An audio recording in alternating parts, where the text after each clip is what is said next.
Hi yo-yo viewers, subscribe చేసేటప్పుడు అక్కడ ఉండే గంట సింబల్ ను ప్రెస్ చేయడం మర్చిపోవద్దు. అప్పుడే మీకు ఎనీ టైం అప్డేట్స్ నోటిఫికేషన్స్ వచ్చేస్తాయి. గుర్తుందిగా గంట సింబల్, అదేనండి బెల్.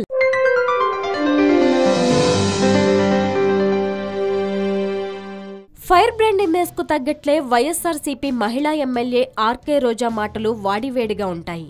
ఆమె నోటి నుంచి వచ్చే మాటలు బుల్లెట్ల మాదిరి ప్రత్యర్థుల్ని తాకుతుంటాయి. తడబాటు లేకుండా నాన్ స్టాప్ గా ఆమె చెప్పే మాటలు ఆమె ప్రత్యర్థుల్ని ఉక్కిరిబిక్కిరి చేస్తుంటాయి. నందిగామ దగ్గర చోటు చేసుకున్న బస్సు ప్రమాదం నేపథ్యంలో జగన్ తీరుకు సంబంధించిన వీడియోల్ని ఏపీ కేబినెట్లో చూశామన్న అంశంపై రోజా స్పందించారు. కేబినెట్ సమావేశాల్లో వీడియో చూడడానికి అదేమైనా సినిమా థియేటరా అంటూ మండిపడిన ఆమె, బాబు చూడాల్సిన వీడియోలు చాలానే ఉన్నాయంటూ చిట్టా విప్పారు. ఈ సందర్భంగా ఆమె చేసిన వ్యాఖ్యలు ఆసక్తికరంగా ఉండడమే కాదు, ఆమె వాదన విన్నాక నిజమే కదా, ఈ వీడియోల్ని బాబు చూడాల్సిన అవసరం ఉంది, మరి వీడియోల్ని ఆయన చూసారా లేదా అన్న డౌట్ రాక మానదు.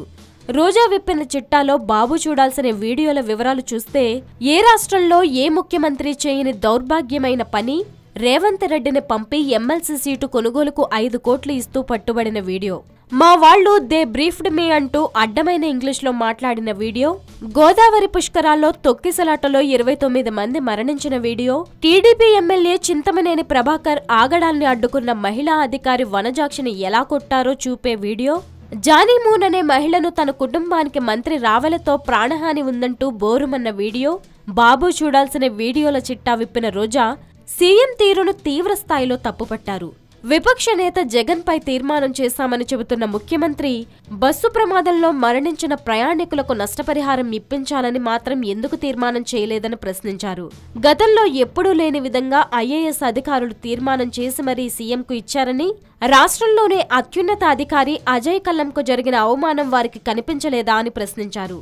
కలెక్టర్ చేతిలో నుంచి ఎమ్మెల్యే రామకృష్ణ పేపర్లు లాక్కొని చించేసినప్పుడు ఐఏఎస్ సంఘాలు ఎందుకు స్పందించలేదని, అప్పుడు ఎందుకు తీర్మానం చేయలేదన్న రోజా, జగన్ నిత్యం ప్రజల్లో ఉంటూ ఏనాడు అధికారుల్ని పల్లెత్తి మాట అనలేదన్నారు.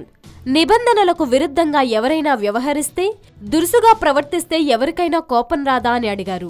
బస్సు ప్రమాదం జరిగిన దానికి పక్కనే హెలికాప్టర్లో తిరుగుతున్న సీఎం కానీ, రవాణా మంత్రి కానీ, మంత్రులు దేవినేని కామినేనులు కానీ ఎవరూ ఎందుకు వెళ్లలేదన్న ఆమె, డాక్టర్ పోస్టుమార్టం చేయలేదని చెబుతుంటే కలెక్టర్ మాత్రం చేశామని చెప్పారని, ఇప్పుడు ఆరోపణలు చేయడం అర్థం లేదన్నారు. బస్సు ప్రమాద ఘటనలో మరణించిన డ్రైవర్ మృతదేహానికి పోస్టుమార్టం చేయకుండా ఎలా పంపించారో చెప్పాలన్న రోజా, రెండో డ్రైవర్ మృతదేహాన్ని ఎక్కడ దాచారో చెప్పాలని ప్రశ్నించారు. లోకేష్ కొడుకుని ఎత్తుకుని ముద్దాడినంత మాత్రాన జేసీ దివాకర్ రెడ్డిని కాపాడాల్సిన అవసరం లేదన్నారు. ప్రభుత్వానికి నష్టం చేస్తుందని తెలిసి కూడా కేసినేని దివాకర్ ట్రావెల్స్ ను కాపాడుతున్నారంటూ తప్పుపట్టారు. బార్లో కల్తీ మద్యం ఉందని మల్లాది విష్ణుకు చెందిన బార్ మీద కేసు పెట్టినప్పుడు యజమాని మీద కేసు పెట్టారని, అదే రీతిలో ఇప్పుడు దివాకర్ ట్రావెల్స్ యజమాని మీద ఎందుకు కేసులు పెట్టారంటూ రోజా నిలదీశారు.